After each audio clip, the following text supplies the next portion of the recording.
দেখেও দেখেন না, নাকি আমায় দেখতে চান না? আপনাকে পাওয়ার জন্য একজন কিশোরী যে ব্যাকুল হয়ে আছে, কেন বোঝেন না আপনি? আমি আপনাকে ভালোবাসি। যদি আমাকে ভালোবাসতে না পারেন তাহলে নিজের প্রণয়ের ফাঁদে ফেলেছেন কেন? আপনার কষ্ট হয় না একটা সদ্য ফোটা ফুলের মতো কিশোরীকে কষ্ট দিতে? আপনার ওই চোখ, আপনার ব্যক্তিত্ব, আপনার সব কিছু আমায় মুগ্ধ করে। আপনি তো সরাসরি আমার প্রণয়ের ফাঁদে ফেলেননি, নিজের ব্যক্তিত্ব দিয়ে, নিজের চোখের ওই তীক্ষ্ণ দৃষ্টি দিয়ে আমায় ঘায়েল করে দিয়েছেন বারংবার। সে যাই হোক, অনেক তো হলো নালিশ করা, এখন একটা অনুরোধ করতে চাই। আজকে রাতের বেলাতে একটু ছাদে আসতে পারবেন? আপনাকে দেখতে ইচ্ছে হচ্ছে। আমি অপেক্ষা করবো 9টা বাজে। ইতি আপনার প্রণয়িনী। চিঠিটা পড়ে জাঙ্কুকের ঠোঁটের কোণে এক ঝিলিক হাসির রেখা ফুটে ওঠে। সে জানে এই চিঠি কে তাকে পাঠিয়েছে, তার বাড়িওয়ালার মেয়ে। এই তো মাত্র এসে অফিস থেকে ফিরছিল, হঠাৎ একটা বাচ্চা ছেলে তাকে এসে চিঠিটা ধরিয়ে দিয়ে দৌড়ে পালিয়ে গেল। জাঙ্কুক ঠোঁটে এক চিলতে হাসি নিয়েই ফ্ল্যাটের লক খুলে ভেতরে প্রবেশ করে।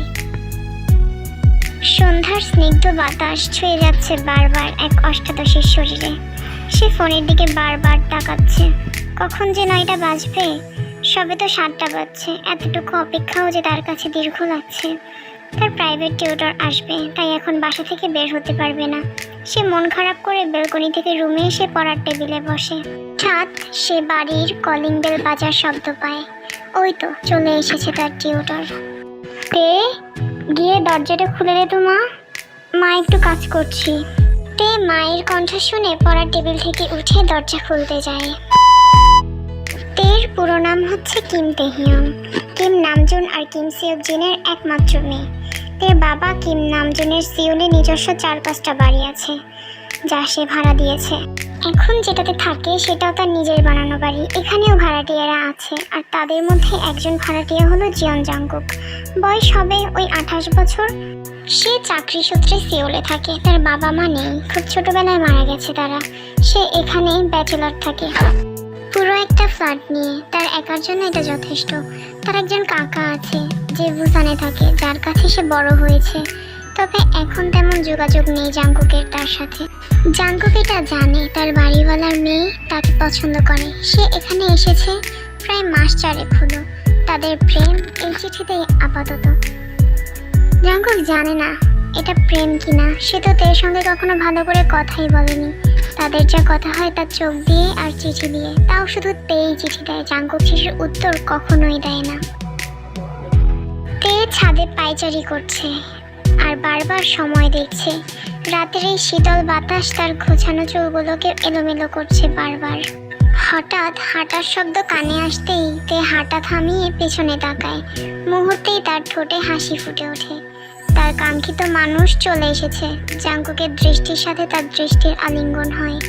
জাঙ্কুক ধীরে ধীরে এসে ছাদের রেলিং ধরে দাঁড়ায়। তেও জাঙ্কুকের পিছু পিছু গিয়ে রেলিং ধরে জাঙ্কুকের পাশ ঘেঁষে দাঁড়ায়। তাদের মধ্যে বেশ কিছুক্ষণ নীরবতা বিরাজমান, তবে সেটা বিরক্তি ভরা নয়। এই নীরবতায়ও যেন ভালোবাসা লুকিয়ে আছে। তে জাঙ্কুকের দিকে ফিরে এক দৃষ্টিতে জাঙ্কুককে দেখছে। জাঙ্কুকও টের পাচ্ছে তের দৃষ্টি তার দিকে, তবে সে তের চোখে চোখ রাখলো না। ওই চোখ যে তাকে ঘায়েল করে দেবে, আর সে চায় না তের প্রতি দুর্বল হতে। তবে জাঙ্কুক কি জানে সে যে ইতোমধ্যেই দুর্বল হয়ে গেছে? এই যে তে বলতেই কেমন চলে এলো। টান না থাকতে বুঝে আসতে পারে। আপনি কিছু বলছেন না যে? হঠাৎ নীরবতা ভেঙে তে জিজ্ঞেস করে। জাঙ্কুক তের চোখে চোখ রাখে এবার। তের মনে হচ্ছে সে যেন হাওয়ায় ভাসছে। তার হৃদয় ভীষণ তাড়াতাড়ি স্পন্দিত হচ্ছে। কি শুনতে চাও তুমি? এই যে আপনার কণ্ঠস্বর, এটা শুনতে চাই। জাঙ্কুক কিভাবে বোঝাবে তেকে তের এমন কথা যে জাঙ্কুকের উপর প্রভাব ফেলে?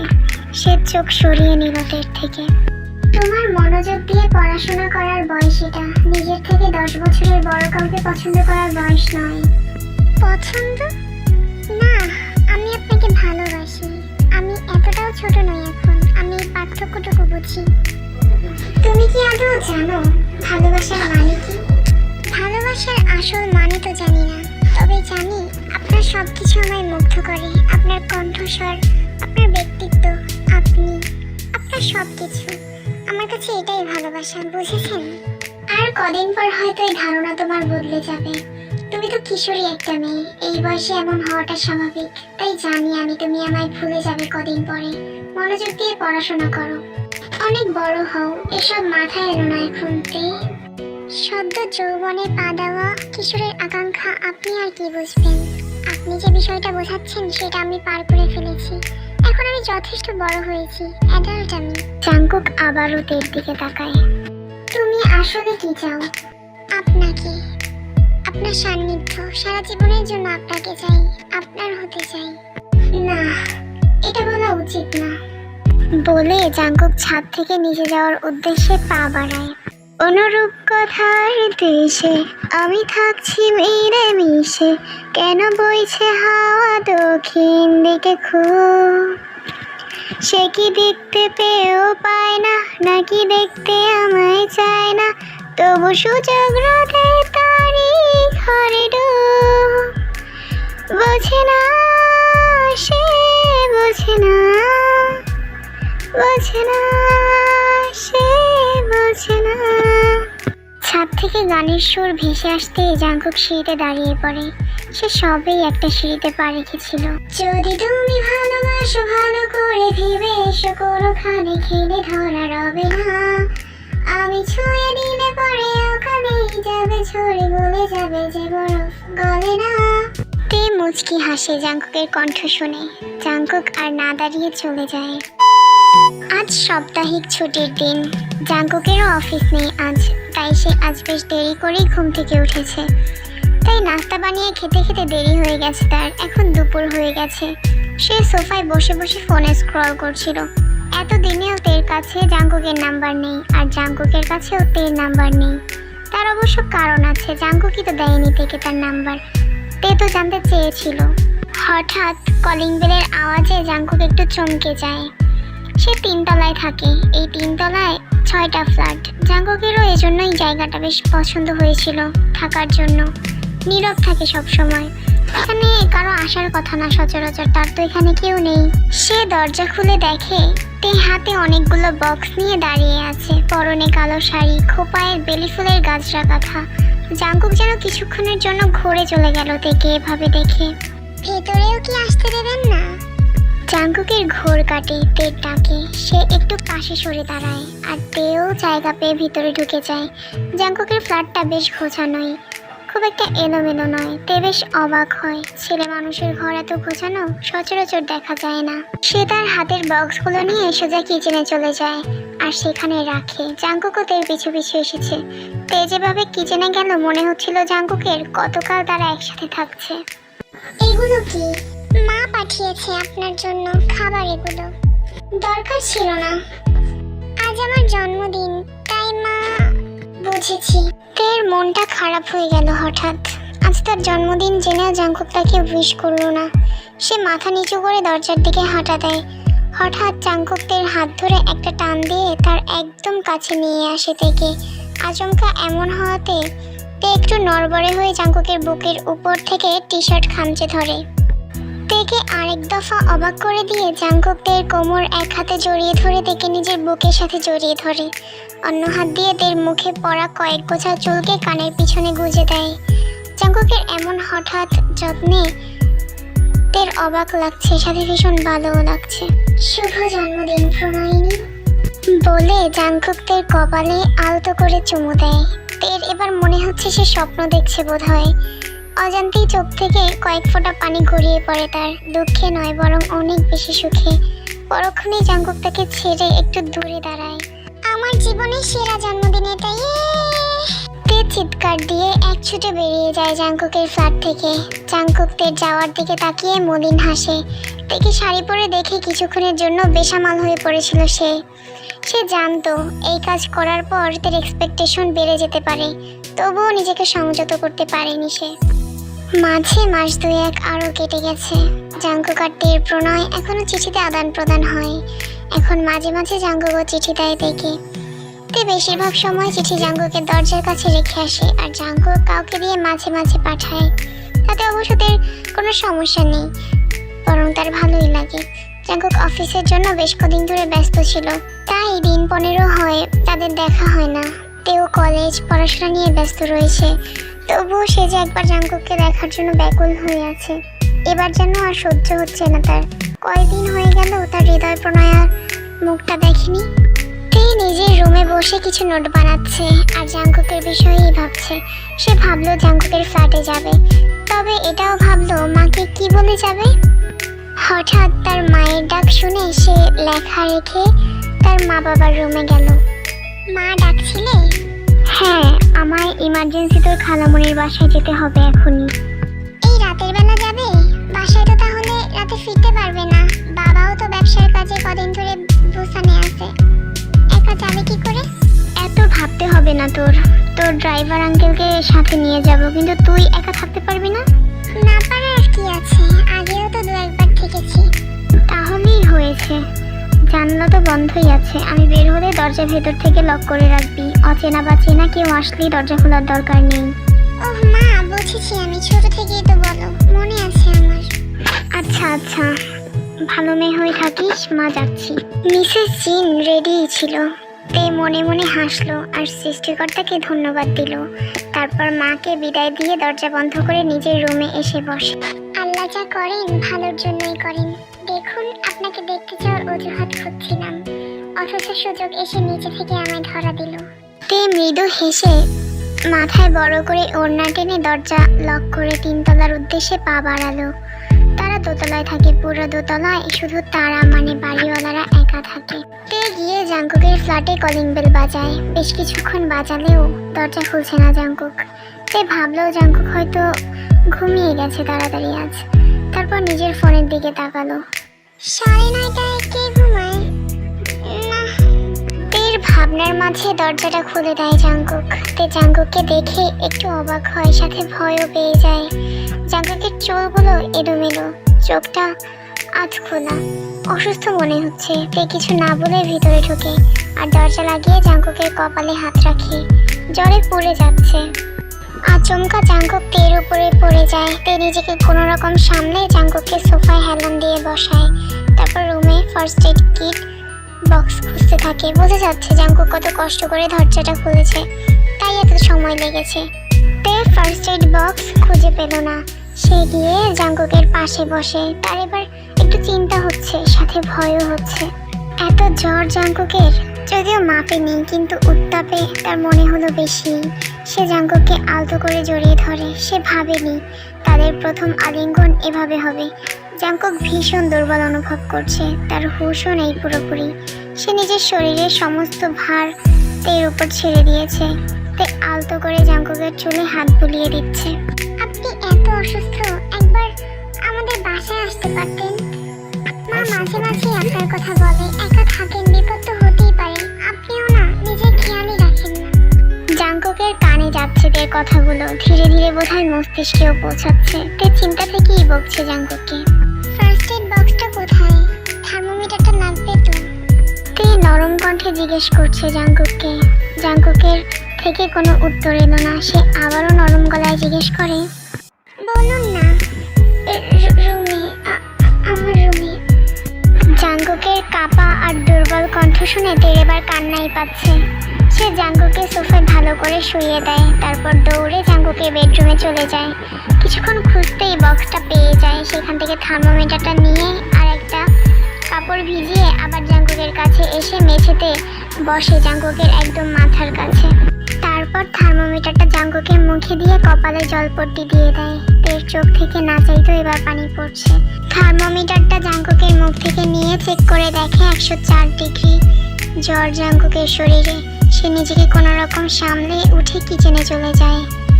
অবস্থা দেখে বুঝতে পারে জাঙ্কুক সম্ভবত এখনো কিছু খায়নি, আর না জানি কতক্ষণ ধরেই কিছু খায়নি। কখন জ্বর এসেছে কে জানে। তে জাঙ্কুকের জন্য রান্না করা শুরু করে। বাসায় যা পেয়েছে তা দিয়েই চেষ্টা করে ভালো কিছু বানাতে, যা জাঙ্কুক খেতে পারবে। অনেক কিছুই পেল সে জাঙ্কুকের কিচেনে। তার রান্না শেষ করার জন্য যথেষ্ট। সে টুকিটাকি রান্না জানে। রাখতে রাখতে মাঝে মাঝে গিয়ে জাঙ্কুকের জলপট্টি বদলে দিচ্ছে। বেশ কিছুক্ষণ পর তে জাঙ্কুকের জন্য স্যুপ বানিয়ে নিয়ে আসে লিভিং রুমে, যেখানে জাঙ্কুক শুয়ে আছে। সে এসে জাঙ্কুকের মাথার কাছে বসে, তার মাথা তুলে নিজের কোলে রাখে। শুনছেন, একটু খাবারটা খেয়ে নিন, ওষুধ খেতে হবে। জাঙ্কুক কোনো উত্তর দিল না, তবে তের কোমর জড়িয়ে তের উষ্ণতা অনুভব করছে। তে আলতো করে জাঙ্কুকের চুলে হাত বুলিয়ে দেয়। আর ধীরে ধীরে জাংকুককে ধরে উঠিয়ে বসায় হেলান দিয়ে। জাংকুক এতটুকু সময় বেশ খানিকটা ভালো অনুভব করছে মানসিক দিক দিয়ে, কিন্তু ভীষণ দুর্বল লাগছে তার। তে সুপের বাটিটা হাতে নিয়ে জাংকুককে যত্ন সহকারে খাইয়ে দেয়। জাংকুক নিঃশব্দে খাচ্ছে আর তের দিকে তাকাচ্ছে। জাংকুকের বোধহয় হুঁশ ফিরছে ধীরে ধীরে। খাওয়ানো শেষ করে তে ফার্স্ট এড বক্স থেকে জ্বরের নর্মাল ওষুধ খাইয়ে দেয় জাংকুককে। হঠাৎ জাংকুক তেকে জড়িয়ে ধরে তের ঘাড়ে নিজের মুখ গুজে দেয়। তে হালকা কেঁপে ওঠে আর সেও জাংকুককে জড়িয়ে ধরে। হঠাৎ তের মনে হলো তার ঘাড় ভিজে যাচ্ছে। জাংকুককে বোধহয় বহুদিন কেউ এমনভাবে যত্ন করেনি। হঠাৎ আজ এতটা যত্ন পেয়ে তার চোখ থেকে অশ্রুকণা ঝরে পড়ছে। ছেলেরা সহজে কাঁদে না, তে এটা জানে। সে আলতো করে জাংকুকের চুলে হাত বুলিয়ে দিচ্ছে। আপনার কি বেশি অসুস্থ লাগছে? একটুও ভালো লাগছে না? তোমায় ছুটে আমি ভয় পাইতে। আমায় তুমি নিজের কাছে টেনো না, এতটা দূরে সরে গেলে আমি মরে যাব। জাংকুকের কান্না জড়ানো বিড়বিড় শুনে তের বুকটা হঠাৎ মোচড় দিল। কেন ভয় পান আপনি? আমি তো আপনার কাছেই থাকতে চাই। তোমার বাবা মা কেন আমার মতো অনাথ ছেলের কাছে তোমায় দেবে? দেবে না। আপনি এটা নিয়ে ভয় পাচ্ছেন? কেন দেবে না? সৃষ্টিকর্তার ইচ্ছে, কখন কাকে অনাথ করবে, কখন কাকে বাবা মা হওয়ার সুযোগ দেবে, এখানে আপনার হাত নেই। আপনি শুধু একবার বলুন আপনি আমায় ভালোবাসেন। আপনি আমায় চান। আমি শেষ পর্যন্ত লড়বো আপনার সাথে থাকার জন্য। জাংকুক তেকে আরো শক্ত করে জড়িয়ে ধরে। কে না ভালোবেসে থাকতে পারবে তোমার প্রণয়িনী? তোমার মায়া ভরা কথা, তোমার মায়াবী চোখকে কে পারবে উপেক্ষা করতে? কে পারবে প্রত্যাখ্যান করতে? আমিও যে পারিনি। ভালো তো বাসি তোমায়, কিন্তু এটা আমাদের দুজনকে শুধু কষ্টই দেবে। তে এবার খুশিতে কান্না করে দেয় জাংকুককে জড়িয়ে ধরেই। সে তো এটাই শুনতে চেয়েছিল, যা হবে বাকিটা সে দেখবে। জাংকুক যে তার জীবনের প্রথম আর শেষ ভালোবাসা, যাকে প্রথম দেখে তে মায়ায় পড়েছে। শেষ রাতের দিকে জাংকুকের জ্বরটা ছাড়ে। জাংকুক তেকে জড়িয়ে সোফাতেই ঘুমিয়ে পড়ে। গত কয়েকদিনের অফিসের স্ট্রেসে জাংকুকের আজ জ্বর এসেছিল। দুপুর থেকেই জ্বর ছিল তার। অফিস থেকে সিক লিভ নিয়ে চলে এসেছিল। ফোনের রিংয়ের শব্দে তের ঘুমটা ভেঙে যায়। সে জাংকুকের থেকে নিজেকে ছাড়িয়ে টেবিল থেকে ফোন হাতে নিয়ে দেখে তার মায়ের 10টা মিসড কল। তারপর সময় চেক করতে সে লাফিয়ে উঠে দাঁড়ায়। ও না, 9টা বেজে গেছে। আম্মু নির্ঘাত বাসায় ফিরেছে। আমি গেলাম আজ। গত রাতের জাংকুকের জ্বরের ঘোরে বলা কথাগুলো মাথায় আসতেই সে শান্ত হয়ে যায়। একবার জাংকুকের ঘুমন্ত মুখের দিকে তাকিয়ে জাংকুকের ফোনের ইমার্জেন্সি ডায়াল প্যাডে নিজের নাম্বারটা টাইপ করে রাখে। তারপর নিজের ফোনটা নিয়ে জাংকুকের ফ্ল্যাট থেকে বেরিয়ে নিজের বাসার উদ্দেশ্যে পা বাড়ায়। কোথায় ছিলি তুই? মা, ওই আমি। সারা রাত এখানে ছিলি না তুই, তাই না?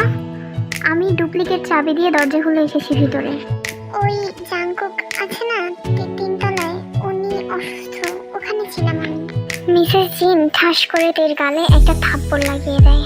তোমাকে শিখিয়েছিলাম বিয়ের আগে কখনো অচেনা কোনো ছেলের সাথে না মিশতে। তুমি তো ডাইরেক্ট রাতে থেকে এসেছো। একটা দিন তোমায় একা রেখে যাওয়া যাবে না। তে গালে হাত দিয়ে ফুপিয়ে কাঁদছে। তুমি ভুল বুঝছো মা, উনি সত্যি অসুস্থ, ভীষণ অসুস্থ ছিল গতকাল রাতে। তুমি কিভাবে জানলে? সবার খবর রেখে বেড়াও নাকি আজকাল? তে জানে তার মা প্রচন্ড রেগে থাকলে তাকে তুমি করে সম্বোধন করে। সে এবার ভয় পাচ্ছে, কি যে বলবে। আমি ওনাকে ভালোবাসি, তাই গিয়েছিলাম দেখতে।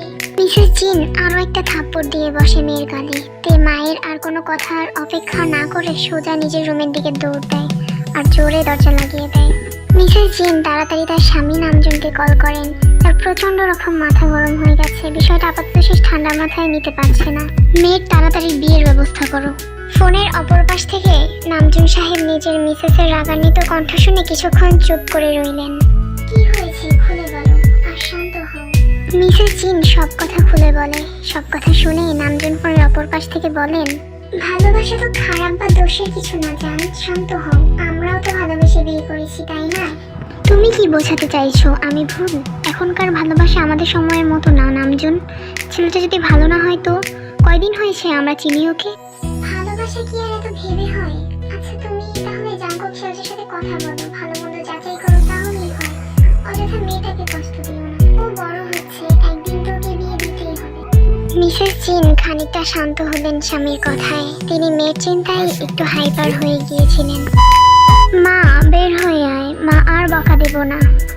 মিসেস মিসেস জিন তের রুমে নক করছে, কিন্তু তে দরজা খুলছে না। সরি তো, আয় না, বের হ, তোর বিয়ের জন্য কেনাকাটাও করতে হবে তো। ওনার থেকে আলাদা করলে আমি মরে যাবো মা। বের হ আগে, তোর বাবাও আসছে। আর কতক্ষণ দরজা বন্ধ করে থাকবি? আমি ওনাকে ছাড়া অন্য কাউকে বিয়ে করব না মা। আমার সাথে তোমরা এমন করো না দয়া করে। তের কান্না মিশ্রিত কণ্ঠ শুনে মিসেস জিন তার পাশে থাকা ব্যক্তির দিকে তাকায়। সে মাথা নেড়ে ইশারা করে যে সে এবার দেখছে। তে আজ সারাটা দিন নিজের রুমে নিজেকে বন্দী করে রেখেছে, না খেয়ে না ঘুমিয়ে। এখন সন্ধ্যা 7টা বাজে। মিসেস জিনের পাশে থাকা ব্যক্তিটি দরজায় টোকা দেয় আলতো করে। তোমার উনিটাই এসেছে, এখনো কি দরজা বন্ধ করে বসে থাকবে প্রণয়িনী? তের কানে কণ্ঠস্বর যেতে দেরি মুহূর্তে এসে দরজা খুলে বাহিরে বেরিয়ে আসে। মিসেস জিন হালকা হাসেন আর দীর্ঘশ্বাস ফেলেন। ভাবেনি তার মেয়ে সত্যি এমন কাউকে ভালোবাসতে পেরেছে যে তেকে তের মতো করেই ভালোবাসে। দুপুরে মিসেস জিন জাংকুকের ফ্ল্যাটে গিয়েছিল, যা যাচাই বাছাই করার সে করে নিয়েছে।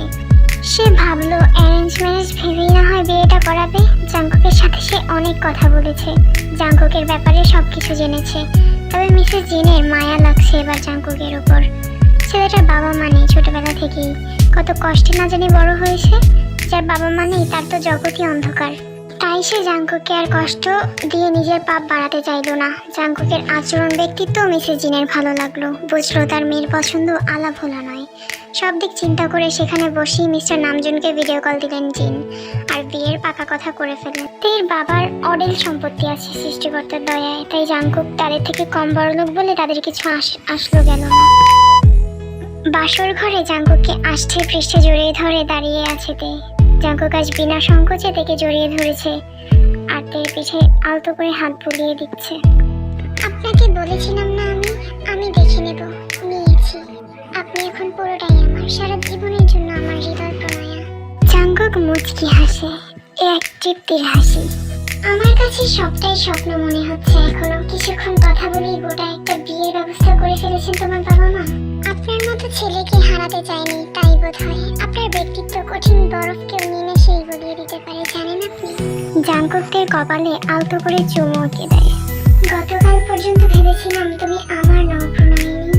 গতকাল যখন বিয়ের কথা চলছিল তখনও ভয় হচ্ছিল, যদি কাছে গিয়েও ছুতে না পারি। ভালো কিছু যে আমার ভাগ্যে বেশিক্ষণ সয় না। এটা আপনার ভুল ধারণা। আপনার ভাগ্য শ্রেষ্ঠ ভাগ্য, আর আমারও। জাংকুক হালকা হাসে, মন খুলে হাসে আর তেকে জড়িয়ে ধরে। এখনো কি আপনি করে ডাকবে প্রণয়িনী? আপনি ডাকার মাঝে আমি ভালোবাসা খুঁজে পাই। যদি আপনাকে কখনো তুমি করে ডাকাও শুরু করি, তবুও মাঝে মাঝে আমি আপনাকে আপনি করে ডাকবো। পুরোনো দিনগুলোর কথা স্মরণ করব, যাতে আপনাকে আরো বেশি ভালোবাসতে পারি হৃদয় প্রণয়া। তে লাজুক হেসে জাংকুকের বুকে মুখ লুকায়। জাংকুক তার উত্তর পেয়ে গেছে। সে তেকে আর কোলে তুলে আলতো করে বিছানায় শুয়ে দেয় আর ভালোবাসার গভীর সমুদ্রে তলিয়ে যাওয়ার উদ্দেশ্যে যাত্রা শুরু করে। এটা আমার নিজের লেখা স্টোরি, হয়তোবা ইতিমধ্যে অনেকে আমার ফেসবুক পেজে পড়তে পারে। সে যাই হোক, কেমন লাগলো তোমাদের চাইলে জানাতে পারো। আর আজকের জন্য আল্লাহ হাফেজ জান্টুসরা।